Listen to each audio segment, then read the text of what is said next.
ஒரு ஆசீர்வாதம் உங்க வாழ்க்கையில வரப்போகுதுன்னா அதற்கு முன்பாக பயங்கரமான நெருக்கத்தை நீங்க என்ன பண்ண முடியும்?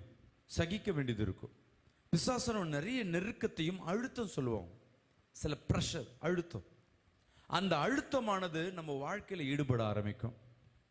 சில வேளையில நீங்க அநேகமான அழுத்தத்திற்கு நேராக, அநேகமான பாரத்திற்கு நேராக, அநேகமான சுமைக்கு நேராக நீங்க வந்திருப்பீங்கன்னா கர்த்தர் இன்னைக்கு உன்னோடு பேசி கொண்டிருக்கிறார். அல்லேலூயா.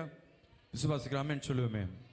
வருத்தப்பட்டு பாரம் சுமக்கிறவர்களே என்னிடத்துல வாருங்கள், நான் இளைப்பாறுதலை தருகிறேன் கர்த்தர் சொல்லுகிறார். அநேக அழுத்தம் ஒரு காரியம் உங்க வாழ்க்கையில வருகிறது, அநேக சுமைகள் வருகிறது, அநேக பிரச்சனை, நாளுக்கு நாள் ஒரு பிரச்சனை அதிகமா இருக்கு. ஆனா நீங்க கர்த்தருக்குள்ளாக நிலைத்து இருக்கீங்கன்னா கர்த்தர் உங்க வாழ்க்கையில் ஒரு பெரிய ஆசீர்வாதத்தை வைத்திருக்கிறார். கரங்களை தட்டி ஆமென் சொல்லுவோமே.